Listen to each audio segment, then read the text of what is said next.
हम सब मनुष्य जीवन प्राप्त करके बहुत ही दिव्य अवसर को प्राप्त कर चुके हैं। हम सबको प्रभु ने मनुष्य योनि में भेज दिया। कितने भाग्यशाली हैं हम लोग। मानव के रूप में हम लोग दौड़ रहे हैं, चल रहे हैं, खा रहे हैं, पी रहे हैं, परिवार बढ़ा रहे हैं। ये मनुष्य योनि जो है सबसे उत्तम योनि है। दूसरी जितनी भी योनियां हैं सब त्रसित हैं, दुखी हैं। आओ भाई तुम जोड़ा से बैठो। ये जय विजय हैं, दोनों को इतनी दोस्ती है। ये स्कूटर में भगते हैं, भगा के और इनको पीछे बैठा के। हमका कमाल है, इस उम्र में मोटरसाइकिल से भागते हैं दोनों।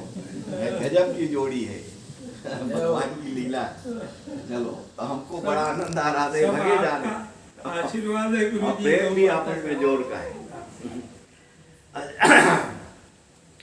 तो ये मनुष्य जीवन सबसे उत्तम जीवन है। बाकी जितने भी जीव हैं, जितने भी, सब कष्टप्रद है। चाहे कोई को पकड़ लो, पशुओं को पकड़ लो, पक्षियों को पकड़ लो, जानवर को पकड़ लो, बंदरों को पकड़ लो, घोड़ा खच्चर को पकड़ लो, जंगल में जो पड़े उनको पकड़ लो, जल में जो पड़े उनको पकड़ लो। ये सब जीव हैं। ऐसा नहीं कि हम हैं, वो भी जीव हैं। लेकिन प्रकृति ने उनके कर्मानुसार उनको वहां पर भेजा। जाओ खूब खाओ पियो और संतान बनाओ और मरो। देखो फिर आया एक कोई गर्भूर गौरम कर रहा कि जब है तुम्हारी। ठीक है, कोई बात नहीं। आज ये संपर्क सूत्र भी बहुत अच्छा, खराब नहीं है, लेकिन कभी कभी इसको व्यस्त करना ठीक नहीं। बस आधा घंटे जो है त्याग कर दो इसको। बाद में फिर क्या है कि मेरा ध्यान भी हट जाता है। बड़े भाग्य मानुष तन पावा, ये तुलसीदास जी महाराज की रचना में लिखा है। बड़े भाग्य मानुष तन पावा, ये हम लोगों को बड़ा भाग्य है जो मनुष्य योनि में हमको दिया प्रभु ने। जीव तो वही है, जीव वही पशु के पास भी है, जीव गधा के पास भी है, जीव हाथी में भी है, जीव चींटी में है। जीव अजर अमर है, इसको कोई मार नहीं सकता। जीव अजर अमर है, बॉडी चेंज होती रहती। तो जो जस करहि सो तस फल चाखा। जो जैसा कृत्य कर रहा है वर्तमान में मनुष्य योनि में, तो 90% उसका बैलेंस हो रहा है और 10% उसको मिल भी रहा है। तो 10% में उसको ज्ञान नहीं होता, 10% में क्या लाभ मिलेगा उसे। लेकिन 90% उसके जमा हो रहे हैं।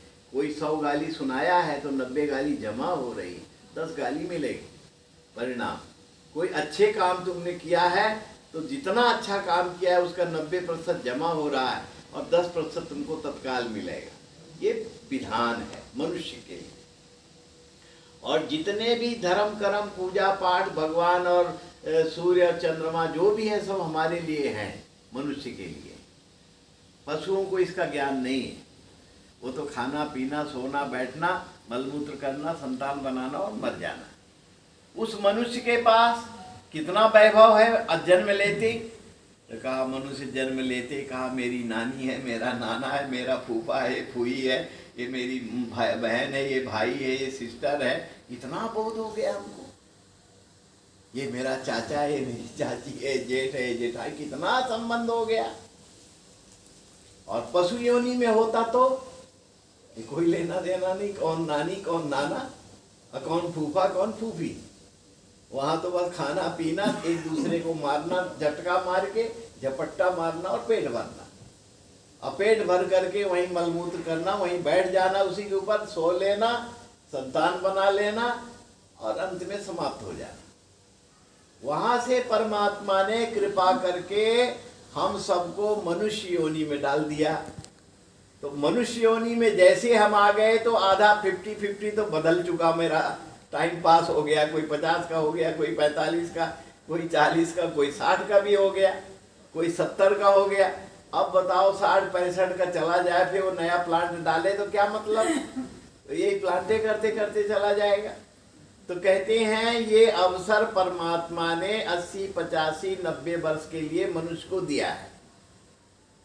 ये देवताओं को भी दुर्लभ है, कठिन है। देवता भी चाहता है कि मुझे एक चांस मनुष्य योनि मिल जाए तो मैं अच्छी तरह से परमात्मा को पकड़ लूं, जब तब कर लूं, उसको याद कर लूं, उससे प्यार कर लूं, और जब हमारा समाप्ति हो मनुष्य योनि तो मैं फिर देवलोक में चला जाऊं। ये अभिलाषा से देवलोक का देवता भी, क्योंकि उनको भी 1000 वर्ष की आयु है, 1000 वर्ष के बाद समाप्त होता है उनका भी टाइम, तो उनको फिर भेजना पड़ता है। तो क्या क्या कृत्य किए उसी के अनुसार भेजना है। तो सब देवता कहते हैं हे प्रभु अगर भेजने हैं तो फिर मनुष्य योनि में भेज दो, तो वहां से जाकर मैं अपने को शुद्ध और सुधार कर लूंगा, बाकी और कहीं से सुधर नहीं सकते हम। तो हमको इतना बड़ा ज्ञान परमात्मा ने किया है कि उसको हम लोग धन्यवाद देते हैं।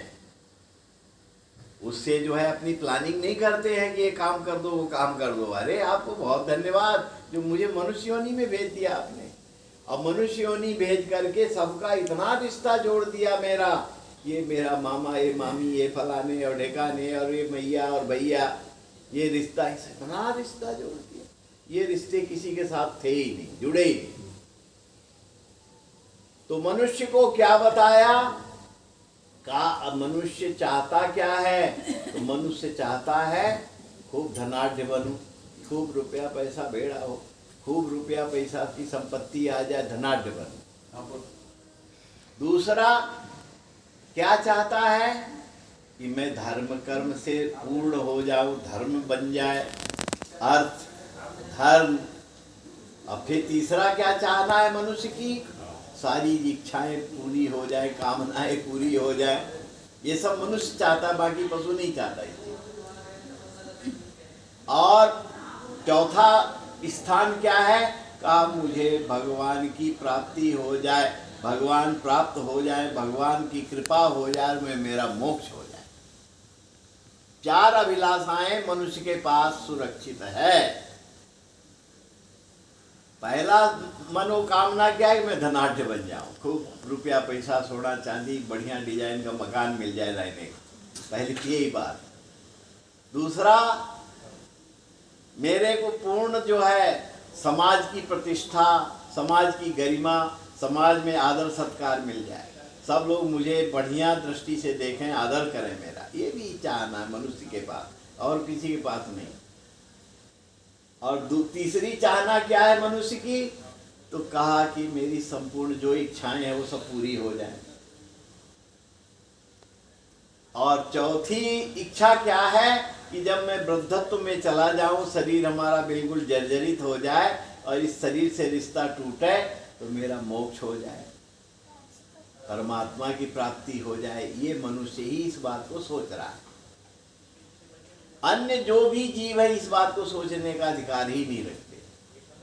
तो फिर कहा ठीक है भाई, मनुष्य को फिर वेद का सहारा लेना पड़ता है। वेद का सहारा, वेद जो है अमूल्य रत्न है, इनकी कोई कीमत नहीं है, इतना अमूल्य रत्न वेद है। और उनका सहारा मनुष्य को मिलता है कि तेरे को ये अर्थ धर्म काम मोक्ष चाहिए ना, तो तेरे को मैं तेरे को बता रहा हूँ कैसे मिलेगा। उपाय बताया वेद में। तो क्या उपाय है? पहला वेद का मंत्र का पहला स्वर सूत्र क्या है? मातृदेवो भव। दूसरा सूत्र क्या है? पितृदेवो भव। तीसरा सूत्र क्या है? अतिथि देवो भव। और चौथा सूत्र क्या है वेद का? गुरुदेवो भव। ये चारों ही सूत्रों से मनुष्य को मार्ग दिया गया कि इससे तेरी ये कामना पूरी होगी, जो जो चाह रहा, अर्थ धर्म काम मोक्ष, 4 चीजें जो तू चाह रहा है तो इस प्रकार से प्राप्त हो जाएगा।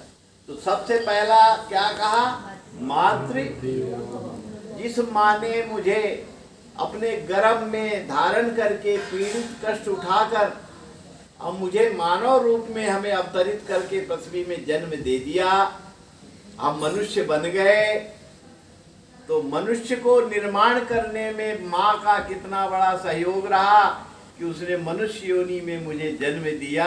तो वेद कहता है सबसे पहला मातृ देवो भव, पहले मनुष्य को अपनी माँ को समादर करके, प्यार करके, स्वागत करके, सेवा करके, और जीवन में जब से जन्म ले लिया है मृत्यु पर्यंत तक माता को आदर करता रहेगा तो कभी गरीबी आएगी नहीं उसके घर में, दरिद्रता आएगी नहीं, भरा भरा सा रहेगा, क्योंकि उसने सबसे पहले वेद का नियम पालन कर रहा है, माता को आदर कर रहा है। माता भले स्वर्गवासी हो गई है, कोई चिंता नहीं है, लेकिन हम उसको याद करके, उसके स्वरूप को देख करके और उसको रोज बंदन कर लेते हैं, सवेरे उठकर या शाम को, जब भी।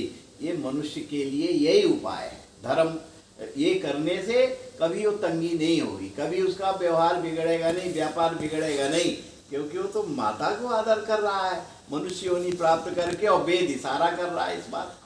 मातृ देवो भव, माता को अगर हम आदर सत्कार करेंगे, सेवा करेंगे, तो कभी हमारे यहाँ गरीबी नहीं होगी, कभी हमारा अर्थतंत्र कमजोर नहीं होगा, और हम सबल ही बने रहेंगे, क्योंकि मैं जिस माँ से जन्म लिया है उस माँ को हमेशा जीवन पर्यंत उसको आदर सत्कार करते हैं, और उसको वृद्धाश्रम में नहीं ढकेलते हैं, अपने पास रख के उसकी सेवा करते हैं। ऐसे जिनके हृदय में विचार उत्पन्न हो गए हैं और धारणा बन गई है, वो कभी जो है श्रीहीन नहीं होगा, श्री भरी रहेगी, लक्ष्मी भरी रहेगी, संपत्ति भरी रहेगी। ये वेद का पहला सूत्र है, मातृदेवो भव। तो अर्थ, धर्म, काम और चारे चीजें तो मांगना है मनुष्य को, तो अर्थ कहाँ से पूर्ति होगा? काम माँ की कृपा से होगा, माँ को आदर करने से होगा, माँ की प्रतिष्ठा करने से वो व्यक्ति, वो मनुष्य कभी जो है गरीब नहीं हो सकता। ये मनुष्य के लिए नियम बनाया है, पशुओं को ये लागू नहीं होता, पक्षियों को भी ये नियम लागू नहीं होता, केवल मनुष्य के लिए लागू होता है। और वेद भी मनुष्य के लिए बनाया गया है, बस मनुष्य ही इसका स्वाद ले सकता है, पशु नहीं ले सकता है।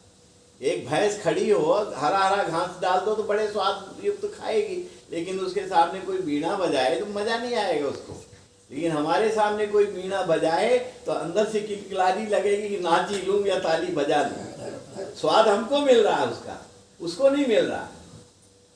मनुष्य होने के कारण कितना बड़ा स्वभाव, कितना बढ़िया अवसर भगवान ने मुझे प्रदान किया है कि ले 80, 90, 50 वर्ष में आनंद ले ले मनुष्य योनि प्राप्त करके।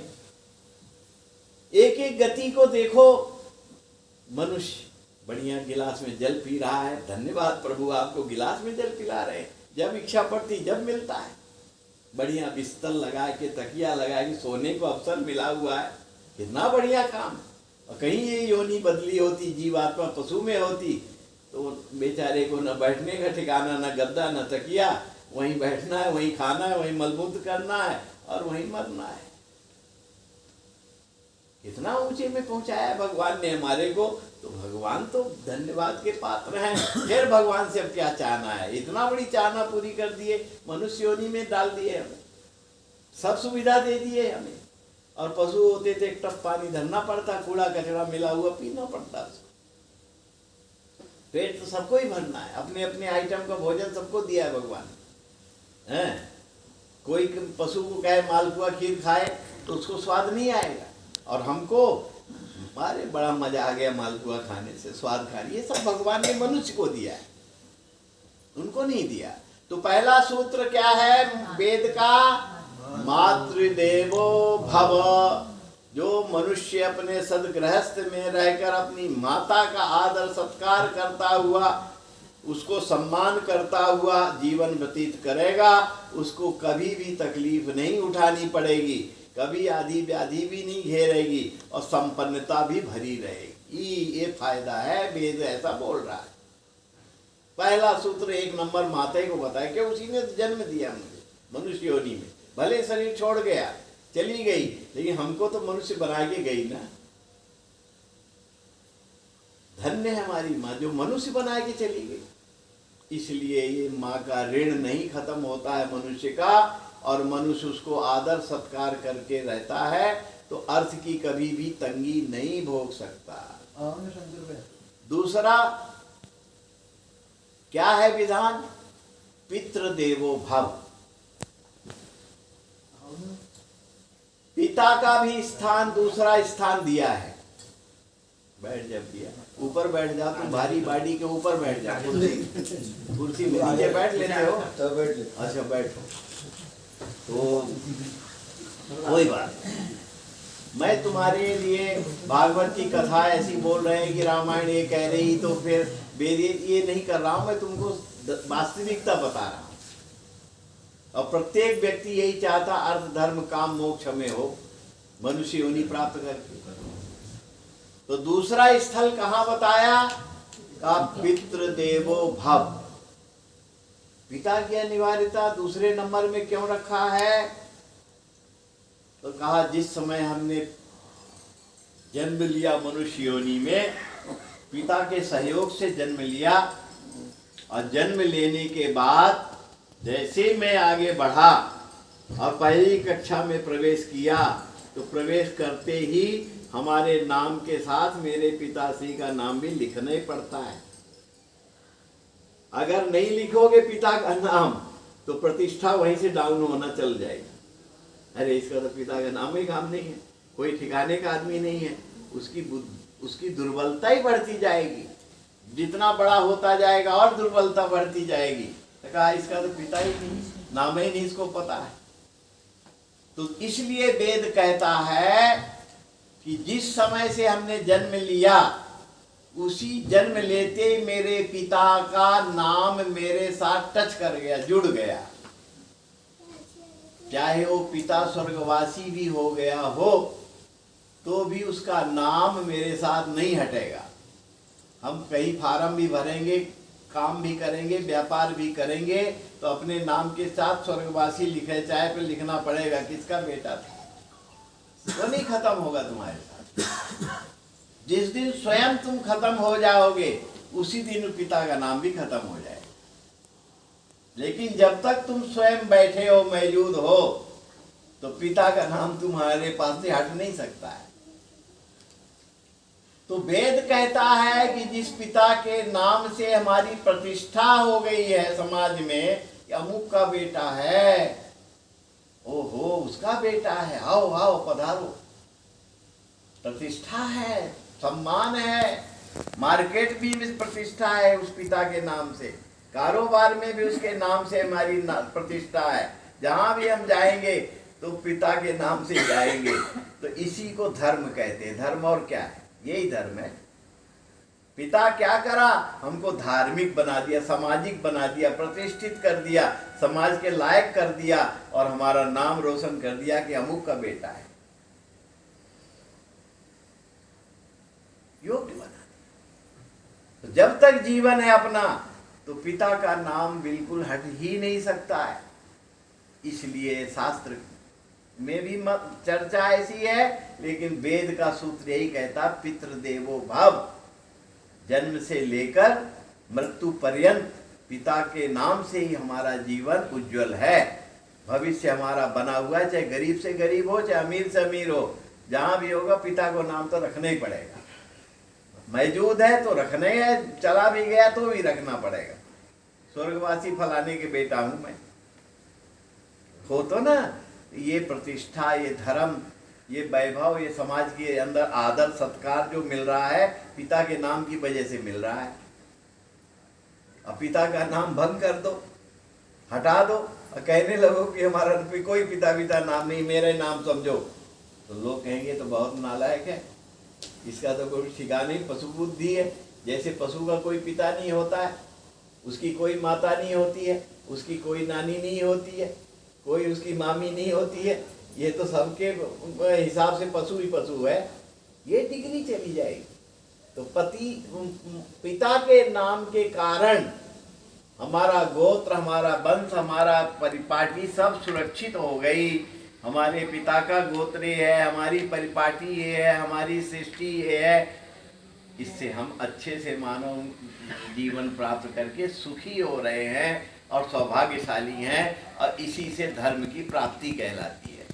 अर्थ तो माँ के आदर सत्कार से मिलता है, और पिता के इस प्रकार आदर सत्कार करने से, सम्मान करने से हमारा समाज के अंदर प्रतिष्ठा प्राप्त हो जाती है, हमारी गरिमा बढ़ जाती है। इसीलिए वेद ने सबसे पहले स्वर उच्चारण किया मातृ देवो भाव, तो फिर दूसरा पितृ देवो भाव। इनके द्वारा ये मनुष्य संस्कृति, मनुष्य जीवन मेरा सार्थक और सफल हो जाए।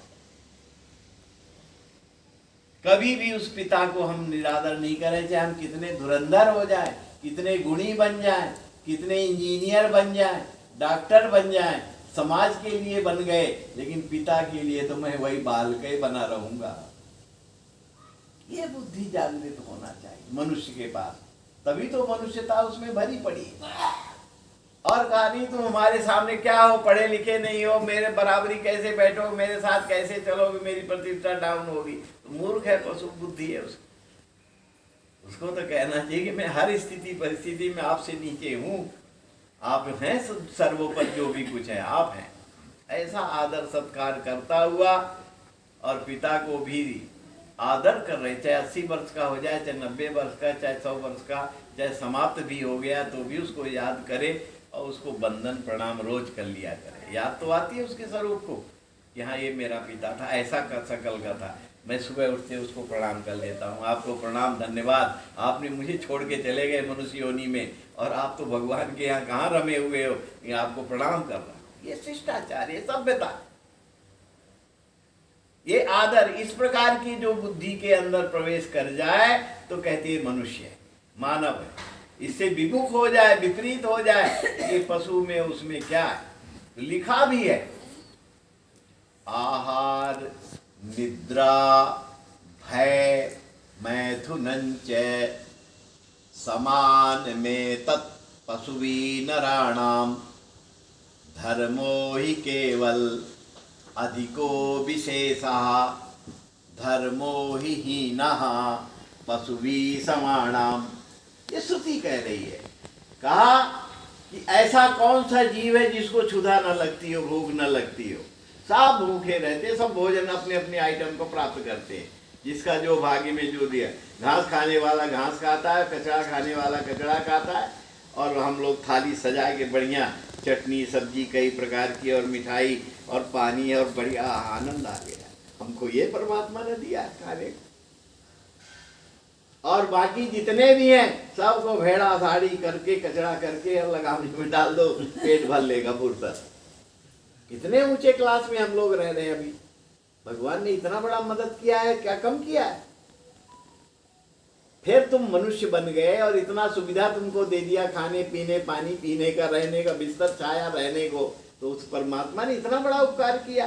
फिर परमात्मा को हर समय क्यों अंगुली डाले रहो, तुम भी तो कुछ करो। मनुष्य योनि प्राप्त करके तुम भी तो श्रमदान करो, मेहनत करो, मजदूरी करो, कारोबार करो, और जो तुम्हारे टच में उनको खिलाओ पिलाओ, आदर करो। हर जगह भगवान को क्यों घुसेड़ो, भगवान मेरा ये भी काम बन जाए, भगवान मेरा बेटे ब्याह जाए, मेरी बेटी ब्याह जाए, भगवान मेरा ये काम चल जाए, मेरी कारोबार बढ़ जाए। हर जगह घुसेड़ोगे भगवान को तो तुम क्या करोगे फिर मनुष्य योनि प्राप्त करके।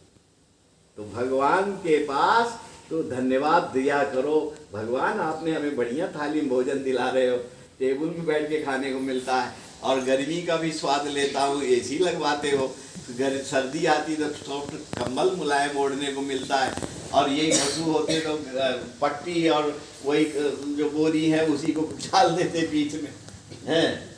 इतना हमको ऊंचे क्लास में भगवान ने दे रखा है, फिर भी भगवान से हम वही फालतू बातें करें। इतना बड़ा हमको मौका दिया भगवान ने, अब इससे ज्यादा क्या मौका देगा। अब तो केवल ये मौका दे कि जब भी मैं ध्यान लगाऊं, नेत्र बंद करूं, तो भगवान याद आए, भगवान दिखाई पड़े, और उनसे दोस्ती हो जाए, मेरी खूब प्रेम हो जाए उनसे। तो जब कभी हमारा समापन समारोह हो तो हम उसको जान जाऊं, पहचान जाऊं, और वो मुझे भी देख करके मेरे को अपना ले। ये भी अभिलाषा है मनुष्य को, पशु को है ही नहीं इस बात की बात, उसको क्या लेना दे। आहार सभी करते हैं, अपने अपने ढंग का आहार सबको मिला है। निद्रा, आहार निद्रा, ऐसा कौन है जो निद्रा न लेता हो। अभी पक्षी दिन भर चुग्गा करे, चू चू चू चे में, और शांत वातावरण, और सब अपने अपने वृक्ष की डालियों में बैठ चुके हैं, खूब सो रहे हैं, और बढ़िया एसी का आनंद ले रहे हो पेड़ में बैठ, खूब गहरी नींद में, कोई हल्ला गल्ला नहीं।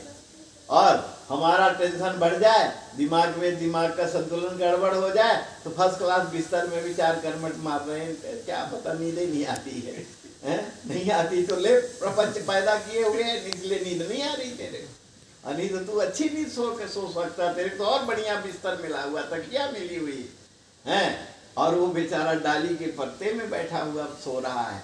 वर्षा भी हो रही तो उसको बेचारे को परेशानी हो रही है, गर्मी हो रही, लेकिन वो भी जीव है, जीवात्मा सब एक हैं, और ये जीवात्मा कभी नष्ट नहीं होती है। नैनम छिन्दन्ति शस्त्राणि नैनम दहति पावका न चैनम क्लेदयन्ति आपो न शोष्यति मारुता। इसका शोषण, इसको बर्बाद कोई सृष्टि में करने वाला नहीं है। अर्जुन को भगवान कहते हैं, अर्जुन शस्त्र से कोई छेदन करेगा तो बॉडी को छेद देगा, बॉडी को फाड़ देगा, लेकिन इस जीवात्मा को नहीं टच करेगा। ये तो स्वतः उस शरीर से निकल के अब चली जाएगी और फिर पुनः कर्मानुसार उसका बॉडी चेंज हो जाएगा। नैनम छिन्दन्ति शस्त्राणि नैनम दहति पावका। अग्नि में डालने से शरीर तो जल जाएगा, लेकिन ये जीवात्मा बिल्कुल नहीं जलेगी। वो ताकत है जी, वो भगवान की चीज है, ये जीवात्मा और परमात्मा, ये ऐसा विधान। नैनम छिन्दन्ति शस्त्राणि नैनम दहति पावका न चैनम क्लेदयन्ति आपो। जल में डाल देने से जीवात्मा गल नहीं सकेगी, लेकिन शरीर डाल दो तो गल जाएगा। न शोष्यति मारुता। वायु भी इसको सुखा नहीं सकती है, लेकिन बॉडी को डाल दो तो लकड़ी कर देगा, सुखा देगा, थोड़े सूख गई, लकड़ी हो गई।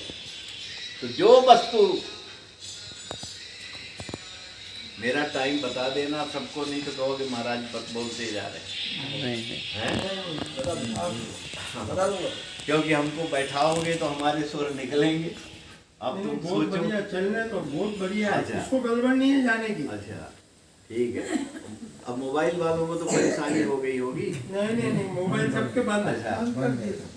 लक्ष्मी नारायण भगवान की जय। तो ये जीवात्मा अजर अमर है, ये सब में वही है, पशु में, पक्षी में, चिड़िया में, बंदर में, भालू में, शेर में, चीता में, सब में जीव है वही।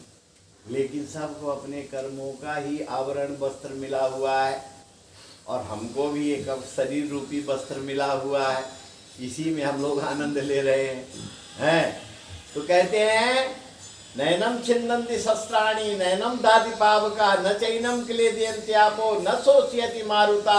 ऐसी जो जीवात्मा है तो क्या करना है इसको?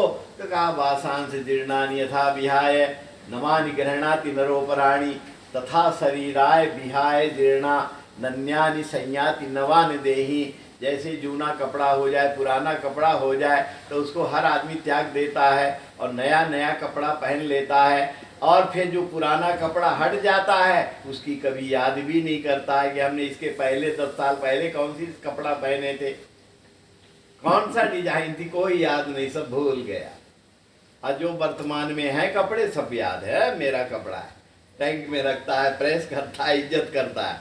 और जो पहन के उब गए हैं, पुराने हो गए, इनको हटा दो, याद भी नहीं कर। वही दशा इस शरीर की कि जो चले गए उनकी अब कोई याददाश्त नहीं रही। थोड़ा बहुत जो है समर्पण भाव है जिनका, वो कर रहे हैं, लेकिन जो नया आविष्कार हो चुका है, ये मेरा बेटा, ये मेरी बेटी, मेरी पत्नी, मेरा पति, मेरा मेरा मेरा, उसमें भाव बना हुआ है। पानी पिया कि नहीं, चाय पिया कि नहीं, सब ममत्व तो भरा है।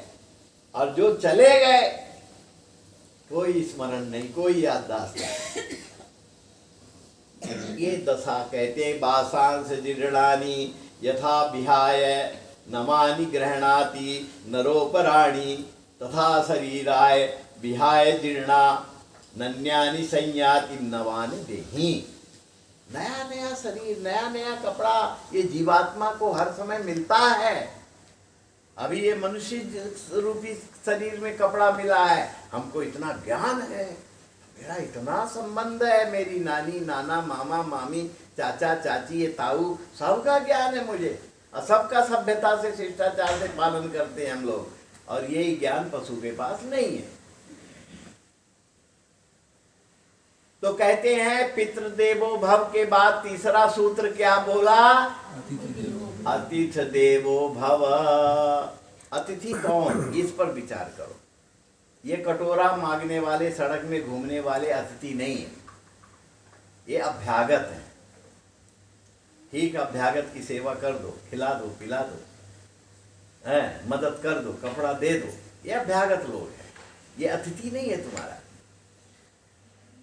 अतिथि का वेद ने इसलिए कहा है कि मनुष्य को बिना अतिथि के जीवन शून्य हो जाएगा। तुम्हारे रिश्ते में जितने भी तुम्हारे लोग रिश्ते में जुड़ गए हैं, कोई बहन के माध्यम से, कोई भाई के माध्यम से, कोई पिता के माध्यम से, कोई कैसी माध्यम से, जब जो जुड़ गए हैं मेरे साथ 30-40 आदमी का कोनमा, वो सारा अतिथि है मेरा। और वो अतिथि वो सड़क वाला नहीं है, वो तो अभ्यागत है, मांगने खाने वाला, दे दो, कर दो। अतिथि कौन?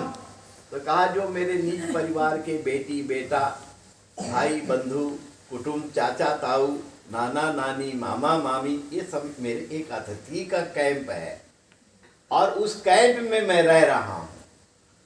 तो वेद क्या कहता है कि अगर अपने निजी जो टीम तुमने बना चुके हो, जन्म लेने के बाद रिश्ते जुड़ चुके हैं तुम्हारे, उस रिश्ते को, उस संबंध को प्यार पूर्वक जो है आदर करो, सत्कार करो।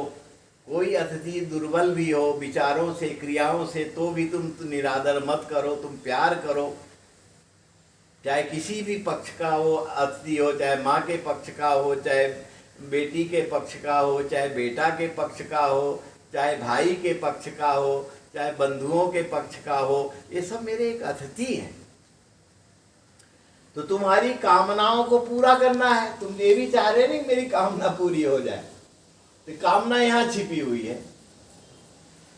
तो कहा मनुष्य को संपूर्ण कामनाओं को सफल करने के लिए अतिथि का सम्मान करना आवश्यक पड़ जाता है मनुष्य होने के कारण। ये मेरे सब संबंधी हैं, मेरे रिश्तेदार हैं, मेरे चाचा जी हैं, ये चाची जी हैं, ये मौसी जी हैं, ये नाना जी हैं, ये फूफा जी, सब संबंध है। और उस संबंध में नहीं अपने पास सबको पूर्ति करने का, तो मीठी वाणी से प्यार करना सीखना पड़ता है। प्यार से उन संबंधियों से व्यवहार करो, नहीं तो पानी पिला दो, पानी पी लो साहब, आ जाओ, बैठ जाओ, तुम मेरे संबंधी हो। चाहे वो संबंधी गाली भी सुनाता हो तो कोई चिंता नहीं है, उसका स्वभाव होगा, लेकिन मेरा स्वभाव तो प्रेम है उसके साथ। ऐसी बुद्धि उत्पन्न करो। और सारे जितने तुम्हारे संबंधी जुड़े हैं तुम्हारे से, सबको किसी कुभाव से मत देखो, शुद्ध भाव से प्रेम करो, जोड़ो, सबको प्यार करो। तो फिर जो इच्छा करी हो मन माही, राम कृपा कछु दुर्लभ। जो फिर तुम्हारे मन में इच्छाएं जगेंगी वो सहज हो जाएंगी, सरल हो जाएंगी। क्यों हो जाएंगी? कि जितना संबंधी है वही तुम्हारे घर को बिगाड़ता है, और जितना संबंधी है वही तुम्हारे घर को सुधारता है।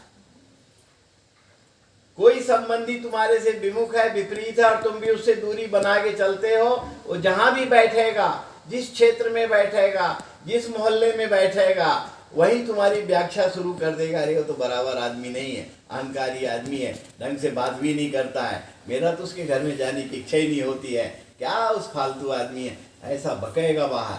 और बकने से तुम्हारा माहौल बिगड़ेगा।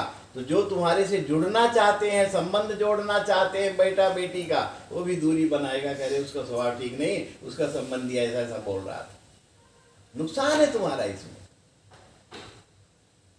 तो उनको बचा के रखना पड़ेगा, अपने को बाबाई करके पढ़ना पड़ेगा, सम्मान को प्रेम करना पड़े। तो जहां भी वो बैठे कम से कम अच्छी तो बात करेगा, अरे बहुत अच्छे लोग हैं, बहुत बढ़िया है, बड़े प्यार से मिलते हैं, सबसे बड़ा आदर करते हैं, बड़ा सत्कार करते हैं, अरे वो क्या कहना, ऐसा तो घर भगवान सबको दे, ऐसा बकता है वो बाहर। तो जब ऐसी चर्चा तुम्हारी हवा फैल जाती है, तो जो ना भी मिलना चाहे वो भी सोचता हम भी संपर्क करेंगे उससे, हम भी उससे मिलेंगे, उससे व्यवहार करेंगे, उससे बैठेंगे, उसकी बुद्धि तुम्हारी तरफ आकर्षित हो जाती है।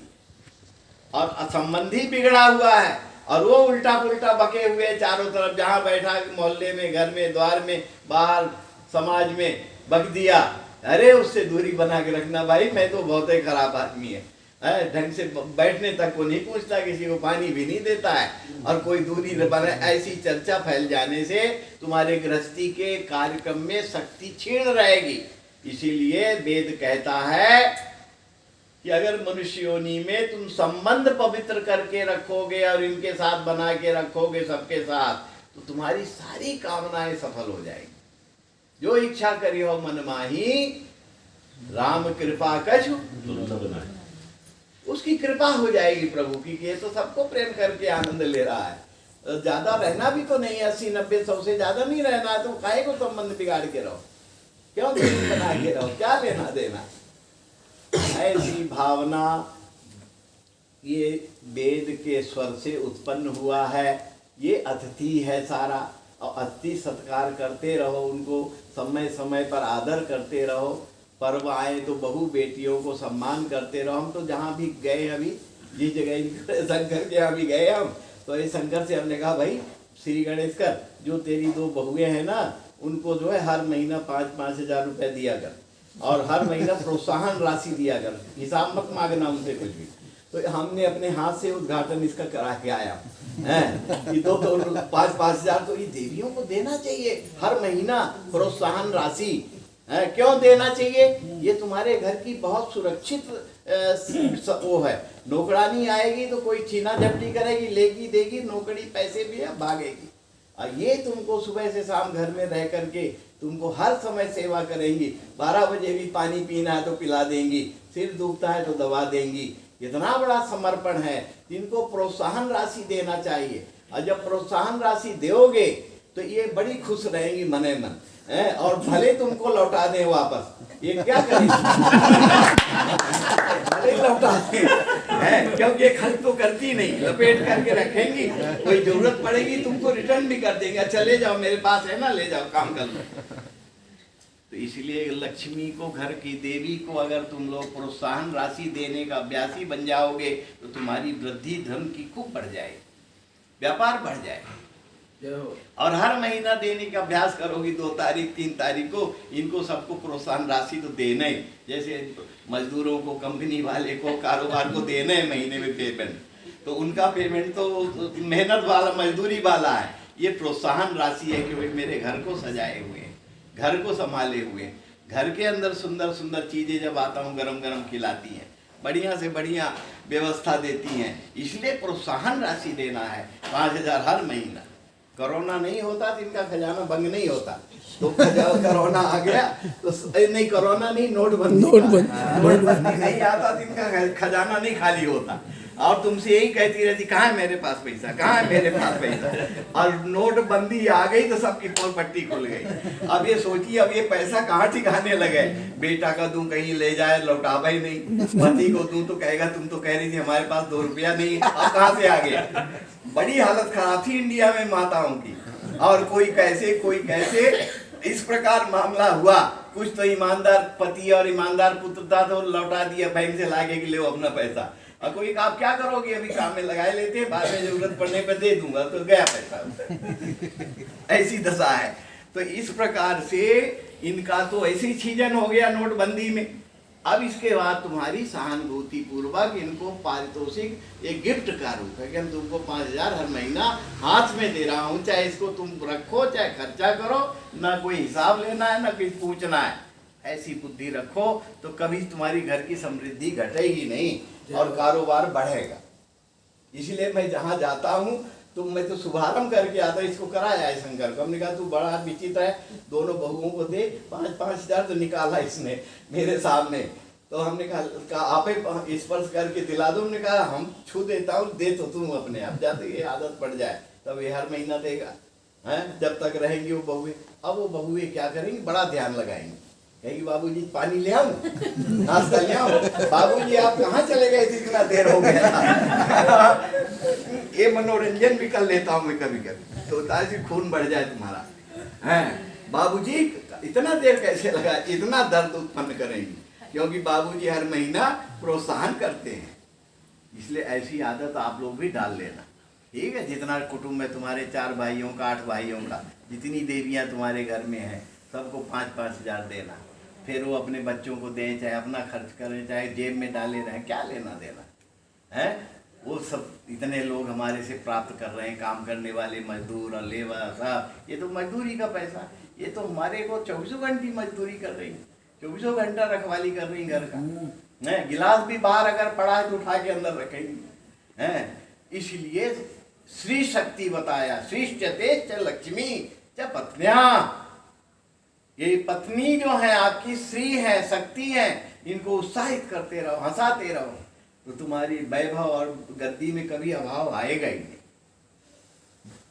ध्यान रखना। तो ये संबंध की चर्चा करके मैं इतना रामायण पढ़ा। संबंध में लिखा हुआ कि संबंध बनाओ, प्रेम करो, तो जहां सुमति तहाँ संपत्ति नाना, और जहां कुमति तहाँ विपत्ति निदाना। फिर उसकी कोई निदान नहीं करेगा, फिर कोई उपाय भी नहीं, अंतर मंत्र तंत्र नहीं चलेंगे वहां पे। फिर तो वही है। तो कहा कि सुमति इसी में पैदा होगी। ये देवियां तुमको बहुत प्रेम से ध्यान देंगी। फिर अरे बाबूजी मेरे 100 वर्ष बने रहो, मेरे को गिफ्ट मिलता है आपसे हैं। तो इसलिए ऐसी भावना से एक गृहस्थ का तीसरा स्थान बताया है अतिथि देव कि मातृदेवो भव, पितृदेव, अतिथि देवो भव। इसमें आनंद लो, मनुष्य योनि प्राप्त मिली है तो आनंद लो जीवन में। और क्या करना है, आला माला मसाला सब यही रहना है। राजा हो चाहे महाराजा हो, चाहे महात्मा बनो, सबको जाना है। तो जाने के पहले मस्ती भंग मत करो, आनंद ले लो। दाल भात तरकारी सब माल सरकारी, जो तुम अच्छे अच्छा भोजन कर लो, बढ़िया बढ़िया कपड़े पहन लो, अच्छे से सो लो, अच्छी वाहन में सुविधा ले लो, यही तुम्हारी उत्तम धन है। बाकी तो बनावटी धन है, ये रख दो, वो रख दो, और बढ़ा दो, और घटा दो, और घटा दो, और घटा दो, और वहां बढ़ा दो, प्लांट डाल दो, डालते डालते बुढ़ा जाओ, चल लाभ क्या मिला, आनंद क्या मिला। तो जब तक हो परमात्मा ने दिया है, खूब मस्ती से बढ़िया बढ़िया चीज पदार्थ खाओ, खिलाओ, बढ़िया कपड़े पहनो, पहनाओ, और बढ़िया से आनंद से हंसी खुशी जीवन काटो। 80-90 तक भगवान ने मनुष्य बना के भेजा है, और इसमें अगर इसका लाभ नहीं उठाओगे तो फिर नीचे अधोगति में फिर ढकेल दिए जाओगे। जब तुम इसके योग्य नहीं थे, हमने डाल दिया मनुष्य योनि में, अब जाओ उधर। इसलिए बता दो, महाराज जी भी बैठे हैं संगत में। तो इस प्रकार से अतिथि देवो भव।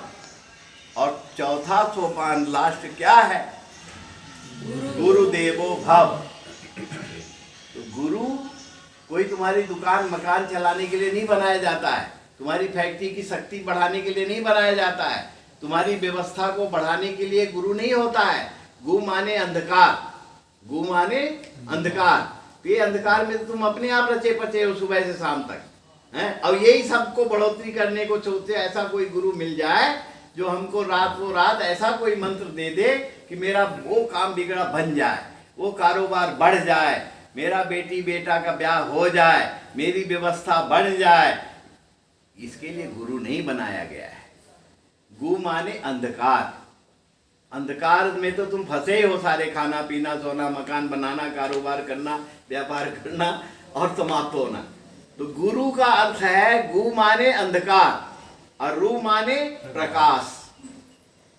गुरु का स्थान इसलिए लास्ट स्टेज है कि प्रत्येक व्यक्ति चाहता है कि मेरे को मोक्ष हो जाए। तो मोक्ष किसको कहते हैं कि भगवान की प्राप्ति हो जाए, भगवान के मेरी निकटता मिल जाए, भगवान के पास पहुंच जाऊं। ये उद्देश्य गुरु के द्वारा ही प्राप्त हो सकता है।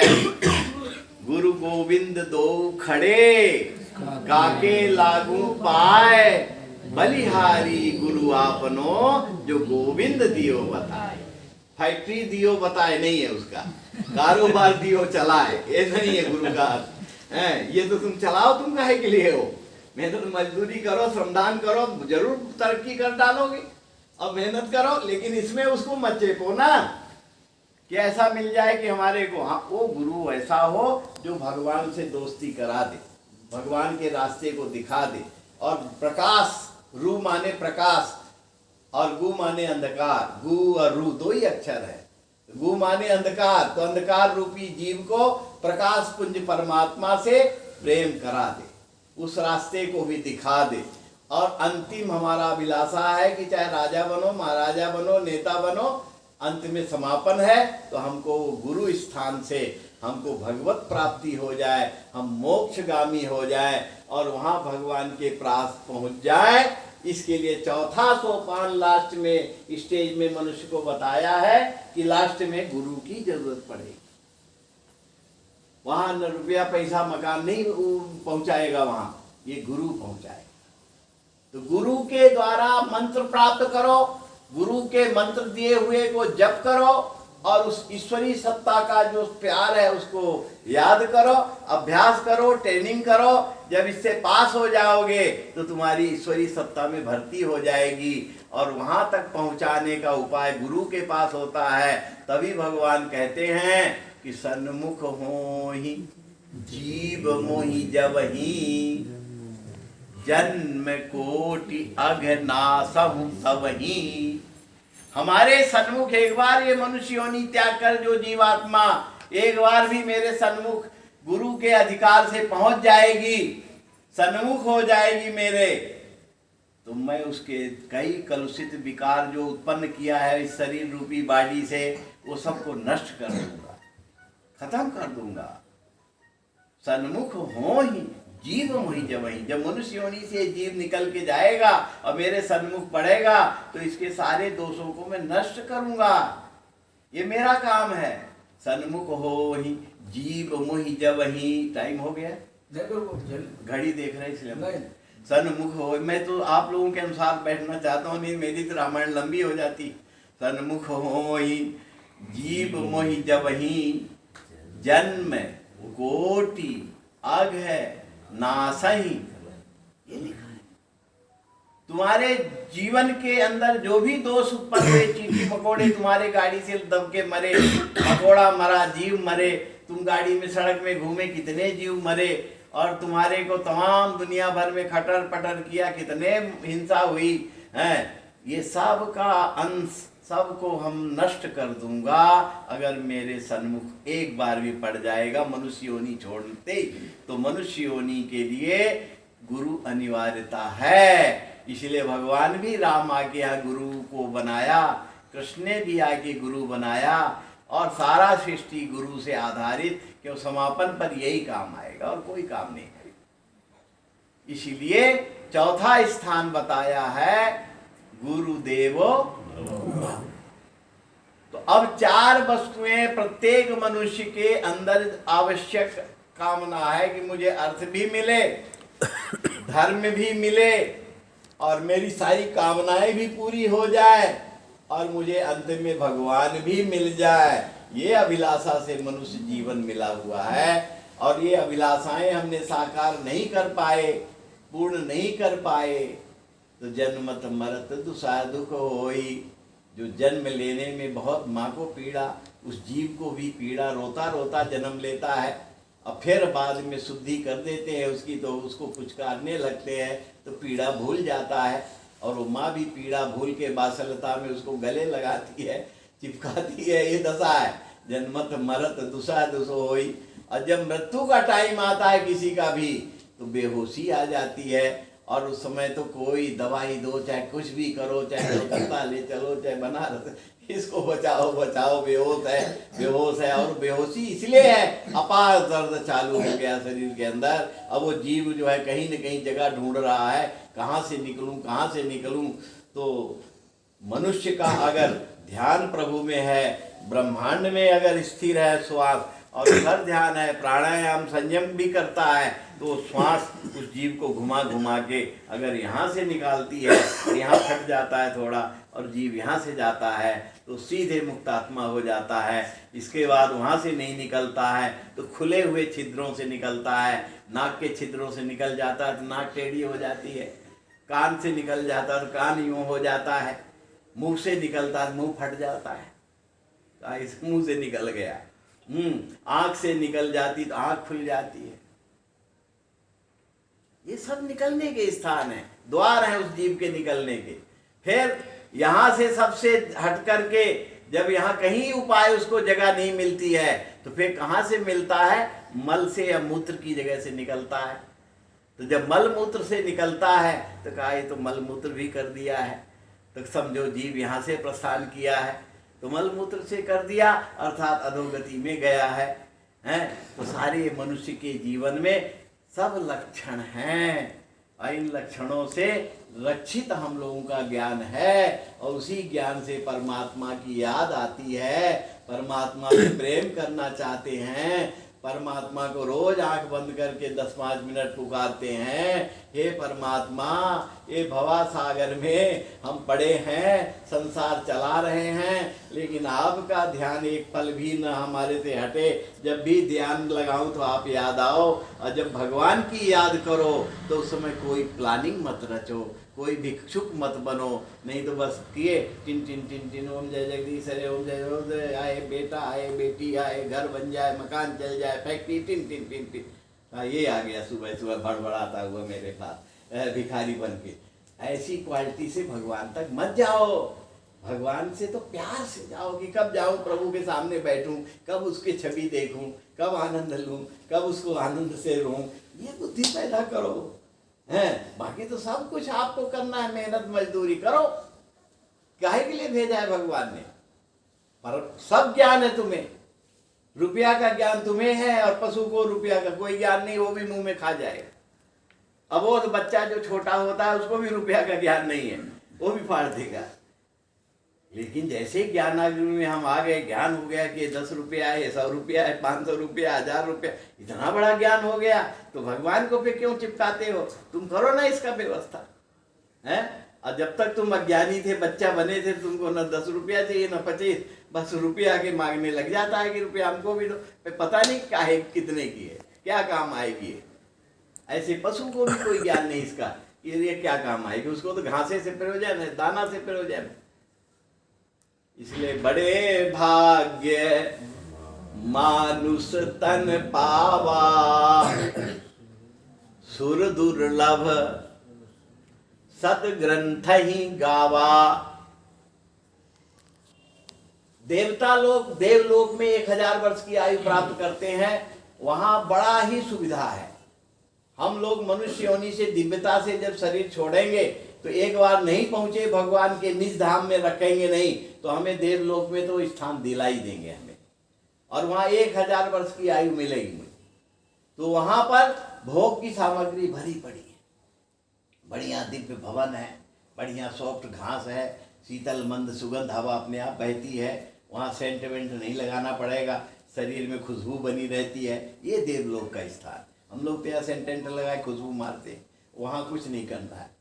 ये प्रकृति है, देवलोक है वो, और अपने आप वातावरण व्यवस्थित है, वहाँ इल्टर फिल्टर नहीं लगे, पानी निर्मल निर्मल शुद्ध, मक्खी मच्छर का कोई स्थान ही नहीं है, वहाँ गंदगी का कोई स्थान ही नहीं है। ऐसे देवलोक में 1000 वर्ष तक रहने का अवसर मनुष्य के बाद प्राप्त होता है। तो वो भी अभिलाषा हमारे साथ छिपी है। इस कारण से मैं भगवान से भी प्यार करता हूँ। ये तो सब कला लेंगे चला लेंगे संसार जब तक रहूँगा, बाकी हमको वहाँ जाना है तो उसके लिए आपसे रोज प्यार करना है, आपको रोज पुकारना है। ये सारे भाव उत्पन्न करके मनुष्य जीवन को सुंदर बनाकर जीना चाहिए, यही मेरा संदेश है।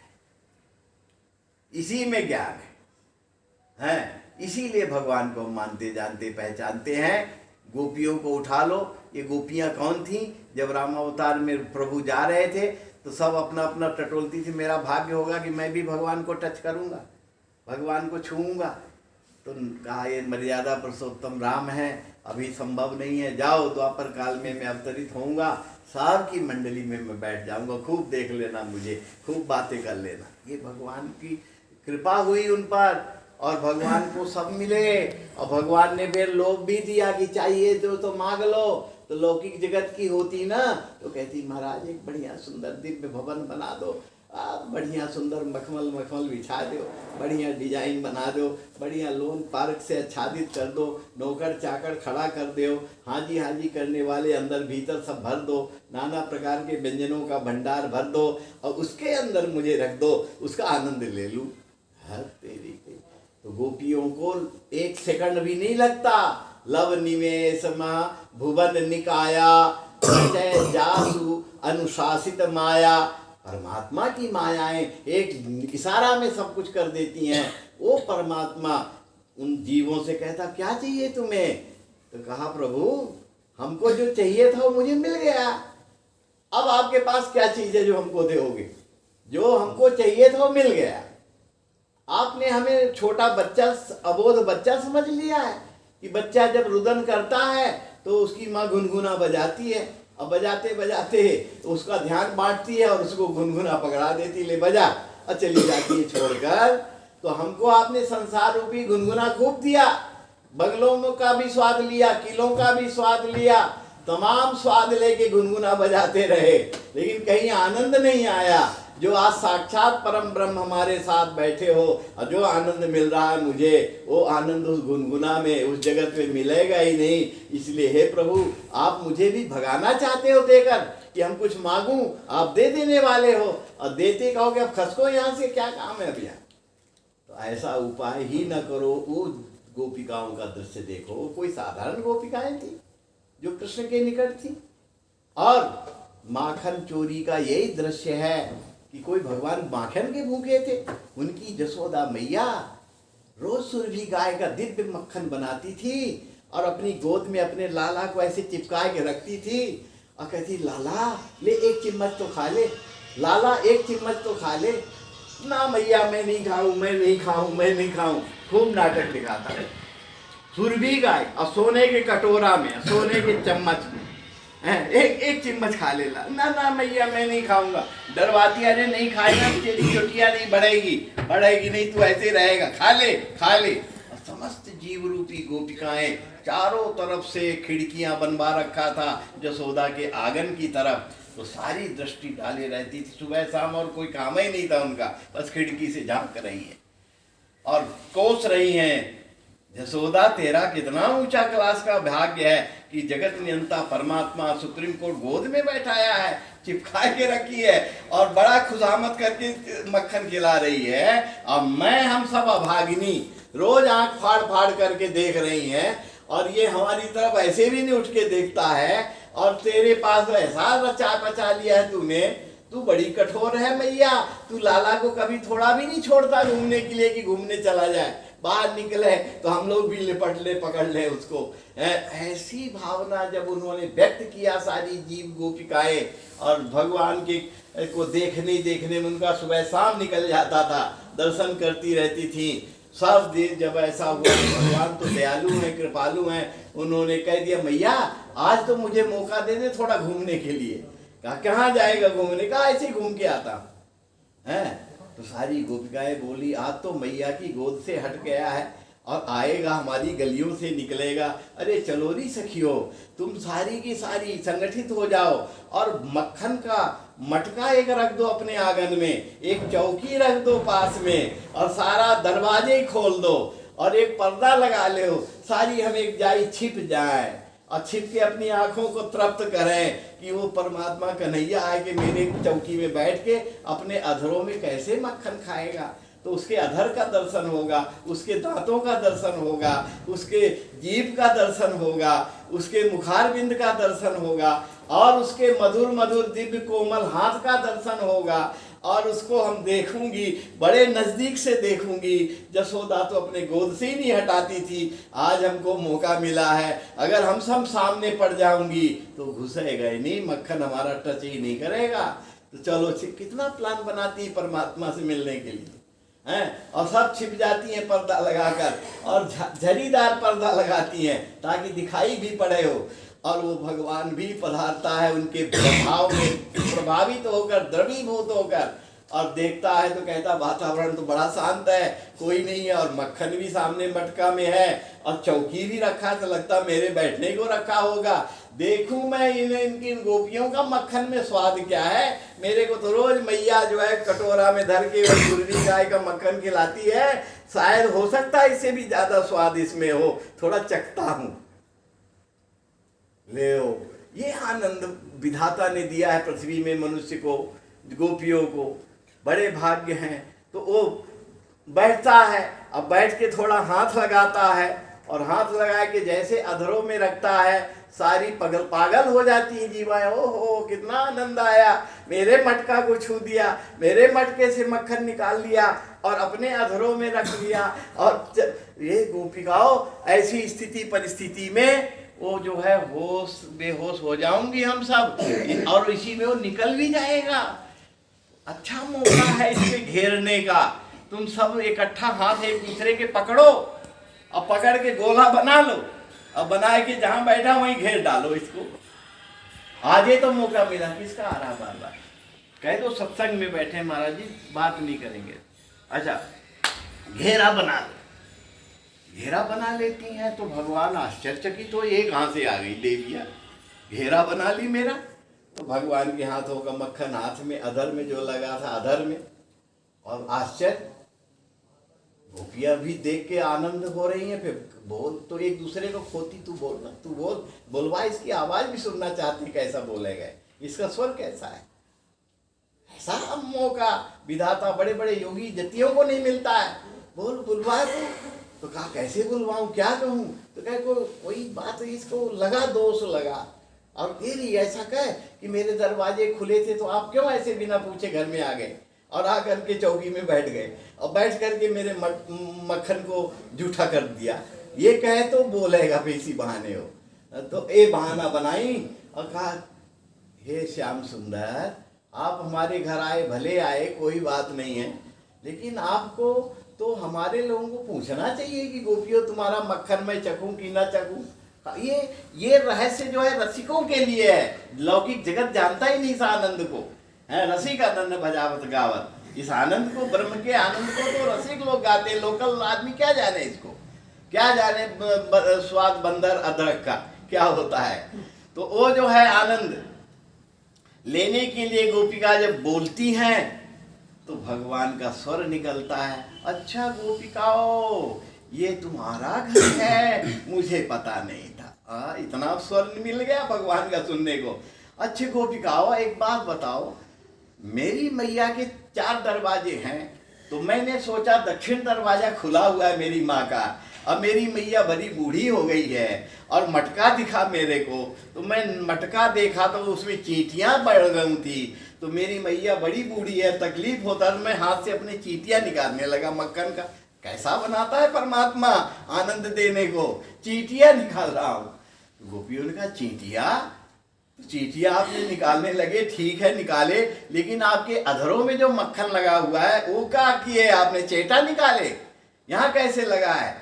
अरे गोपिकाओ, ठंडी ठंडी देखते नहीं हवा बह रही थी और उसी में चींटी एक उड़ कर गई तो मेरे यहाँ काटने लगी अधरों में, तो उसको छुड़ाने के लिए भरा मक्खन का हाथ यहाँ भी लगा दिया तो लग गया मक्खन हमारे मुख में। अच्छा, तो मुख में भी लग गया। और एक गोपी का अंचल पकड़ लेते हैं और पूछ लेते हैं अपना मुंह, कहते देखो हमारे मक्खन जूठा किया और हमारे अंचल को भी पकड़ के पहुंच दिया तुमने, बड़े चतुर हो, बड़े चालाक हो।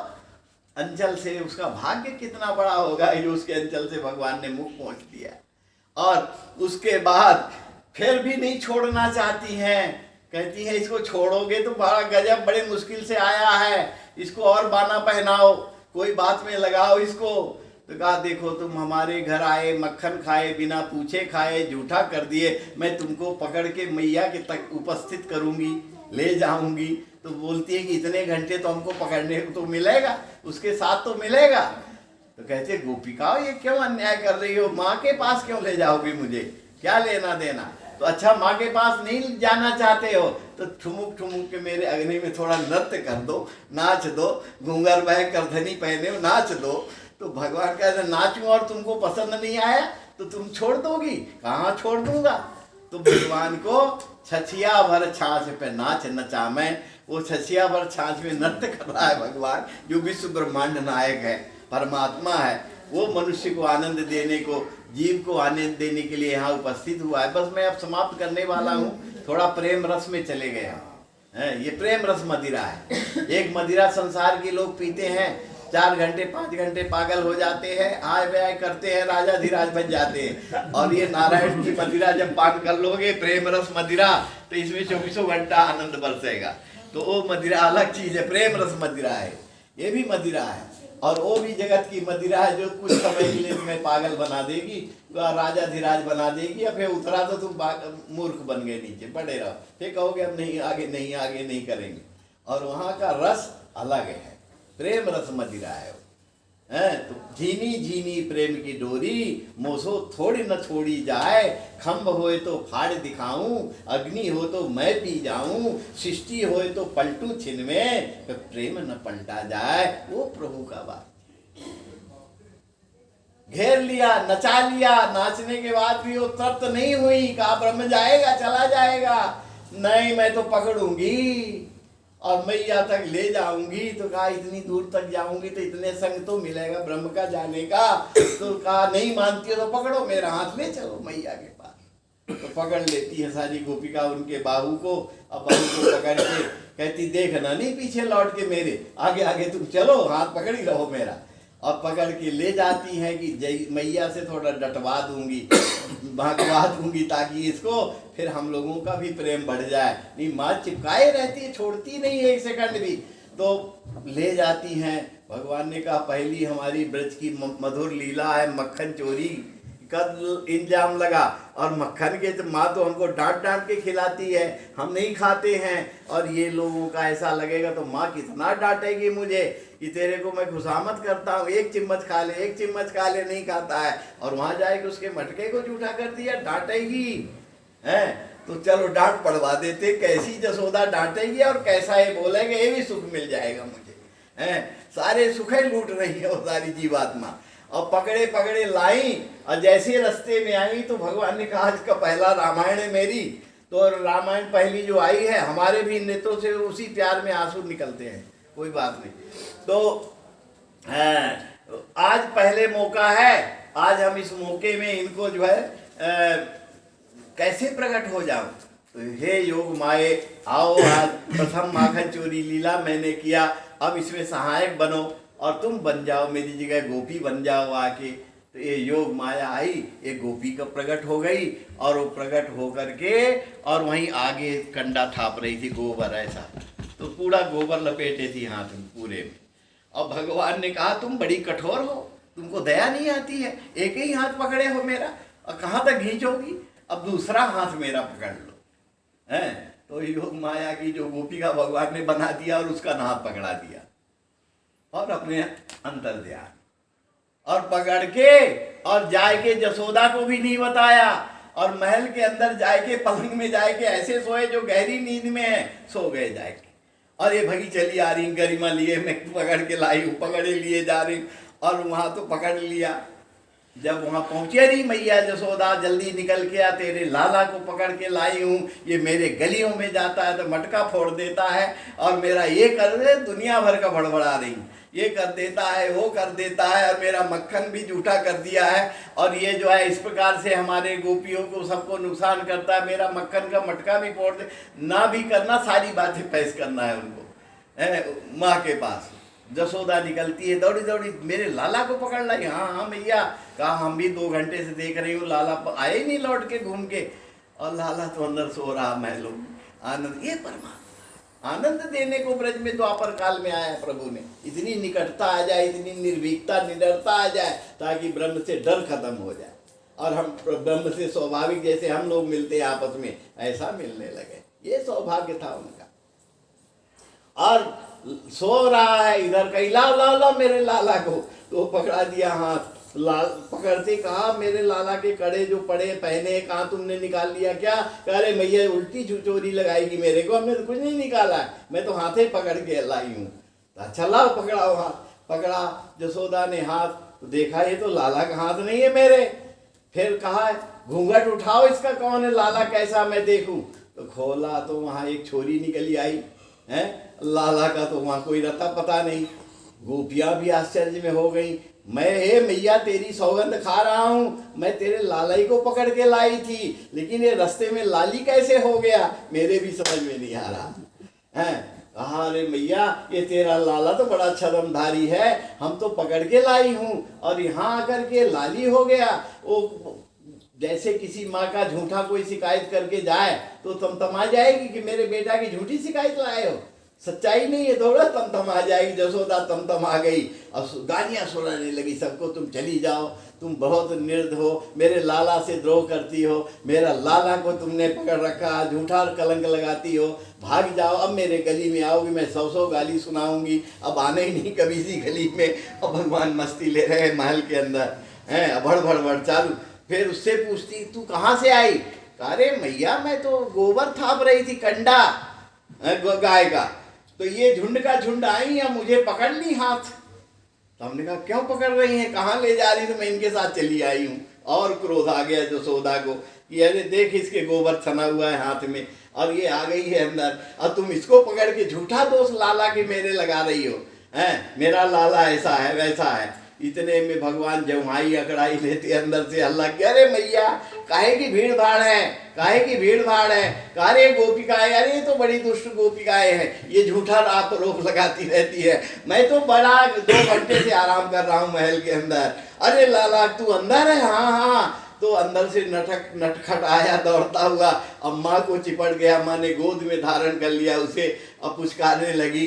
अरे कहा तो गोपिका कहती है कि ये तो कितना भाग्यशाली है, कमर गोद में बैठा लिया और ये हमको झूठा का साबित करा दिया। झूठा, ये झूठा तुमने उपद्रव किया, झूठा लाला को पकड़ लाई, झूठा। ये सारे आनंद जो हैं द्वापर काल में ब्रज में जीवात्माओं को परमात्मा की निकटता प्राप्त कराने के लिए गोप ग्वाली के रूप में आनंद मिला, जहाँ की यम ब्रह्मा वरुणेन्द्र भी गोपी बने थे, शंकर जी भी जाके वहाँ गोपी बन गए थे ताकि भगवान का सुख मिल जाए।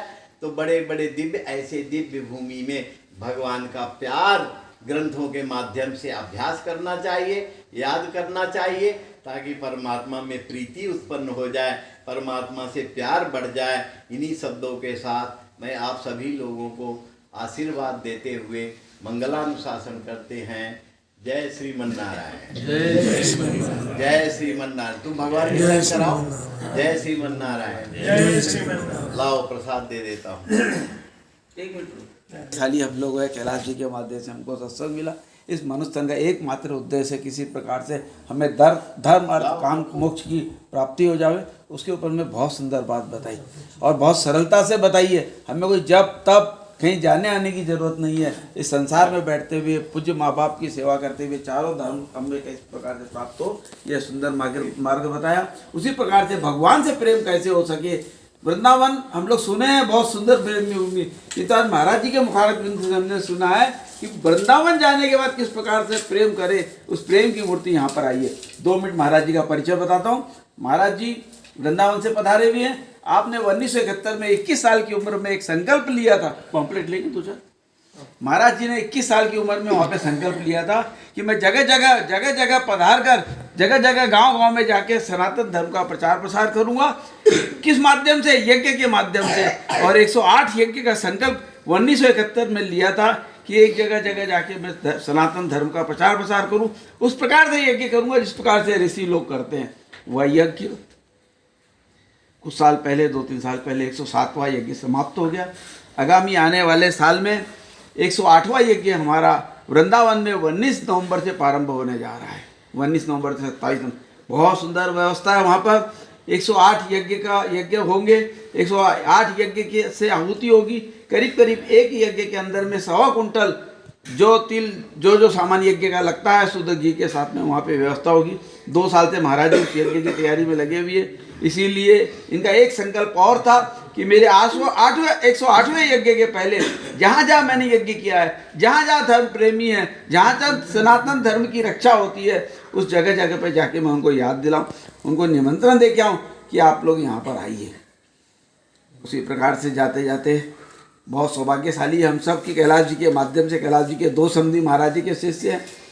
श्री सतीश जी मित्तल जो श्याम भैया की लड़की गई है जलगांव, वो इनकी खास है, हमारे महाराज साहब के खास शिष्य। पूरी व्यवस्था उन्होंने 30-40 साल से कर रखी है। दूसरे शिष्य महाराज जी के बिलासपुर में है, महेश जी मुरार का, मंजू मुरार का जो मेरे भांजे हैं। उनके यहाँ भी हमारे कैलाश जी की बच्ची गई है पूनम। इस माध्यम से इनका यहाँ पे आना हो गया। तो आप लोगों को सबसे निवेदन इस प्रकार से है, हमने बात सुनी, ऐसी बात सुनने को नहीं मिलेगी। आपको मैं बताता हूँ कि भगवान के प्रेम की बात, भगवान से प्रेम हो जावे, भगवान से प्रेम हो जावे, धर्म अर्थ काम मोक्ष की प्राप्ति हो जावे। ये बात मुझे महाराज से मिली थी। हम सब महाराज जी के चरणों में प्रणाम करते हैं। मैं महाराज जी से निवेदन करता हूँ कि हम सबको लक्ष्मी नारायण भगवान का आशीर्वाद प्रसाद देंगे ही। मैं यहाँ के जो गणमान्य व्यक्ति है आए, महाराज जी से आशीर्वाद चाहूँगा कि महाराज जी के चरणों में गोविंद आके आशीर्वाद प्राप्त करें। श्री गोविंद जी